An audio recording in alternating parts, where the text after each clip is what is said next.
Bonjour à toutes et à toutes. On a la chance d'être avec Victoriano Melero, directeur général du PSG. On en parlait en coulisses. Vous avez été nommé, vous avez pris vos fonctions en octobre 2024. Depuis 2 Ligues des Champions. Je ne sais pas si c'est à vous qu'on le doit, mais en tout cas, bravo et merci pour ça. Alors, bonjour à toutes et à tous.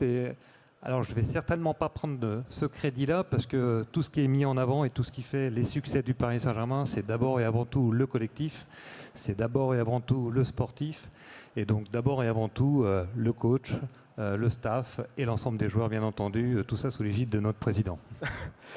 On va parler ensemble de la fan économie. Comment est-ce que le PSG réinvente la relation avec ses fans.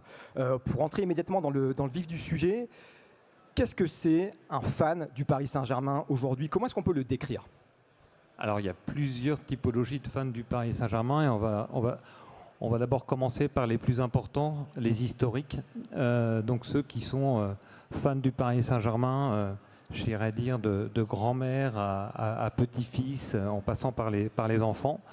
Il n'y a pas plus tard que quelques semaines, on a fêté justement ceux qui sont abonnés au Parc des Princes depuis maintenant plus de 40 ans. Donc c'est d'abord et avant tout ces fans. Et puis au même niveau, on a bien entendu ceux qui animent les tribunes, donc les ultras, côté Automne et depuis maintenant cette saison aussi côté Boulogne. Donc c'est d'abord et avant tout, ce sont eux les fans du Paris Saint-Germain. Après, vous allez agrandir le cercle avec les spectateurs, les téléspectateurs, mais d'abord et avant tout, ce sont des fans du Paris Saint-Germain. Après, vous avez un deuxième cercle, on va dire, ce sont les fans de football, tout particulièrement en France d'abord. On l'a vu avec la première victoire en Ligue des Champions, on l'a encore plus vu avec le back-to-back, puisque là, la dimension prise par le Paris Saint-Germain à travers cette victoire s'est ressentie à Paris, dans la région, mais sur l'ensemble du territoire français. Donc ça, c'était un deuxième cercle. Et puis, il y a un troisième cercle dans cet univers du football qui est le développement à l'international. Et j'étais pas plus tard qu'il y a 15 jours en Angleterre pour une conférence et on expliquait notre stratégie justement en termes de développement à l'international. Et lorsque vous êtes en Angleterre, à Londres, patrie du football, ou alors là c'est pas de grand-père en petit-fils, c'est en arrière-grand-père. Et donc vous avez une tradition, vous êtes fan, alors je disais vous êtes fan des Spurs, donc du Paris Saint-Germain en finale de Ligue des Champions naturellement, mais plus sérieusement, vous avez une identité très très forte en Angleterre. Mais on a réussi à travers le développement de la marque et de ce qui se passe sur le terrain, à faire en sorte que cette nouvelle génération, leur deuxième club, c'est le Paris Saint-Germain. Et à la fin de la conférence, il y a des personnes, et des mamans tout particulièrement, qui sont venues me voir en me disant exactement, voilà, mon fils est fan des Spurs, de Chelsea, mais voilà, il a son deuxième maillot, c'est le maillot du Paris Saint-Germain. Donc ça, c'est cet autre cercle dans l'univers football. Et ça, je pense que c'est quelque chose d'unique qu'a réussi à faire le Paris Saint-Germain. Et voilà, dans cette identité, on le disait à l'instant tout à l'heure, lorsque je venais ici, j'avais encore une maman avec une poussette et une petite fille de 8 ans.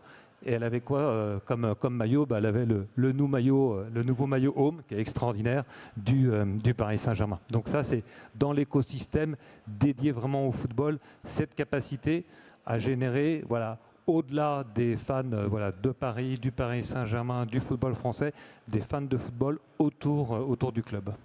Vous avez parlé de la marque Paris Saint-Germain. C'est une marque qui va bien au-delà du football. C'est aussi un attachement à la capitale. Comment est-ce que vous caractériseriez cette marque justement du PSG au-delà du foot? Alors, il y a plusieurs façons de la caractériser. La première, je vais prendre le nouveau claim de notre directeur de la marque, qui est plus qu'un directeur de la marque, puisque j'ai pour habitude de l'identifier comme le directeur artistique du Paris Saint-Germain. Alors il n'aime pas ça, mais néanmoins, c'est vraiment ce qu'il est. C'est parce qu'on va bien au-delà de la simple marque. Et aujourd'hui, il est sur cette stratégie de dire que on est passé d'une brand we love à a brand for life. Donc ça, c'est vraiment toute la stratégie qu'on est en train de mettre en place au sein du Paris Saint-Germain. Et ça passe notamment par une réidentification du Paris Saint-Germain. Déjà, vous le noterez, je ne dis pas PSG, et je dis Paris Saint-Germain. C'est quelque chose aussi de très, très important dans tout ce qu'on véhicule à travers le club et le Paris Saint-Germain.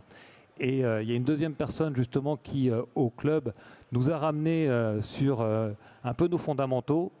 C'est notre directeur des revenus, un Anglais, mais un Anglais avec une fibre extrêmement française, et qui nous a rappelé que, et grâce aussi, j'en profite pour saluer tous ceux qui ont travaillé sur les JO 2024, que voilà, il fallait capitaliser beaucoup plus sur tous les monuments historiques, tout ce qui fait Paris. Et un exemple, donc c'est l'année dernière, on a sorti en deuxième maillot away le maillot avec la Tour Eiffel. C'était la deuxième fois dans l'histoire du Paris Saint-Germain, alors qui est courte, hein, effectivement, parce qu'on est né en 1970, mais néanmoins, ce n'était que la deuxième fois qu'on identifiait sur le maillot du Paris Saint-Germain un symbole et un emblème qui est celui de la Tour Eiffel. Donc aujourd'hui, on est en train de faire en sorte que tous les codes parisiens et donc français soit aussi utilisé par le Paris Saint-Germain pour le développement de la marque. Alors je parlais des monuments historiques de la capitale, mais on le fait aussi autour de la gastronomie, on le fait aussi autour de la musique, on le fait aussi à travers notamment un certain nombre d'activités qu'on a fait autour de la mode, donc toutes les fameuses collabs qu'on fait au Paris Saint-Germain. Donc on fait en sorte à travers le club Paris Saint-Germain, d'aller sur toutes ces verticales, là, pour parler un peu plus business, qui nous permettent d'élargir très sensiblement nos fans, parce qu'on parlait des fans à l'origine, je parlais des fans de football. Là, ceux qui vont avoir un attachement au Paris Saint-Germain, ça va être justement à travers une appétence plus par rapport à la mode, par rapport à la gastronomie, par rapport à la musique. Vous avez parlé de l'attachement des fans, c'est un attachement qui est très émotionnel. Comment est-ce qu'on fait pour capitaliser sur cet attachement, pour créer de la valeur, sans tomber dans une approche purement mercantiliste ou commerciale, comme on pourrait le faire avec un consommateur? Alors, ça c'est une autre particularité, c'est que aujourd'hui, les jeunes, tout particulièrement, ils veulent aussi que l'attachement qu'ils ont à une marque, à un club de foot, un club de football ou un club de sport de manière plus générale, c'est le fameux give back. C'est-à-dire qu'on a un rôle, le sport et le football tout particulièrement, on a un rôle sociétal très très important. Donc avant d'aller transformer un fan en consommateur, il faut vraiment qu'on exprime à travers ce que l'on fait l'impact sociétal que peut avoir et que doit avoir un club de football, et a fortiori le premier d'entre tous, le Paris Saint-Germain. Donc déjà, il y a toute cette dimension qu'on doit prendre en considération et qu'on prend en considération au sein du Paris Saint-Germain. Le meilleur exemple que je prends à chaque fois pour l'illustrer, c'est tout ce qu'on fait à travers la marque PSG for Communities, qui rassemble tout ce que toutes les activités du fonds de dotation et de la fondation, parce qu'on a comme on est le Paris Saint-Germain, on fait toujours les choses un peu différemment. Donc on fait des levées de fonds, mais on opère nous-mêmes toutes les actions que l'on fait pour adresser le maximum d'enfants, le maximum de jeunes. Et je le prends comme exemple parce que ça participe à véhiculer l'image du Paris Saint-Germain. Et donc après, on est sur l'enjeu du consommateur. Donc là, aujourd'hui, c'est savoir répondre à leurs attentes en termes de produits, en termes de services, en termes d'expérience. Donc c'est ce qu'on essaye de faire tout particulièrement à travers le Parc des Princes, donc le Stadium Tour. Pourtant, il n'y a pas de musée. Alors oui, il y a deux coupes maintenant, il y a deux belles coupes. Et donc là, on voit vraiment la différence, c'est assez incroyable. Aujourd'hui, on est quasiment au maximum de ce qu'on peut faire au Parc des Princes en termes de capacité de visiteurs. Mais néanmoins, on n'a pas aujourd'hui, parce que l'espace nous est contraint au sein du Parc des Princes, la possibilité d'aller offrir une expérience supplémentaire. Néanmoins, ne serait-ce qu'en donnant accès aux deux coupes, à la pelouse et au vestiaire, on arrive à attirer un certain nombre de visiteurs, de touristes. Et donc dans notre ambition, juste en face du Parc des Princes, vous avez le Megastore. Donc c'est de permettre justement d'aller transformer cette première visite à travers un passage par le Megastore. Et après, c'est tous les enjeux qu'ont aujourd'hui l'ensemble des clubs de sport et des clubs de football toujours en particulier. C'est la fameuse database, donc la base de données de vos fans. Donc tout le monde se targue du nombre de followers que vous avez sur les réseaux sociaux, Insta. Donc je vais faire comme tout le monde, je vais donner un chiffre. Donc on doit être aujourd'hui à 240 millions de followers pour le Paris Saint-Germain. On est numéro 1 sur TikTok et on a franchi la barre des 10 millions sur YouTube. Mais ça, ce sont des chiffres. Donc en termes marketing, effectivement, c'est puissant. Mais là où il faut justement aller beaucoup plus loin, c'est de savoir analyser ces données pour pouvoir après répondre en fonction de la typologie. Est-ce que ce sont des jeunes? Est-ce que c'est plutôt en Asie? Ce qui est plutôt aux États-Unis? Quelles sont plutôt leurs attentes? Plutôt du football féminin, plutôt du football masculin? Et à partir de là, on va pouvoir cibler et construire des offres qui leur seront plus appropriées. Oui, absolument. La vraie frontière actuellement de l'expérience des fans de sport, c'est la personnalisation de l'expérience que vous pouvez leur proposer. Jusqu'où est-ce que vous pouvez aller, vous, aujourd'hui, au Paris Saint-Germain, en termes d'expérience personnalisée? Alors, aujourd'hui, l'expérience, elle est limitée.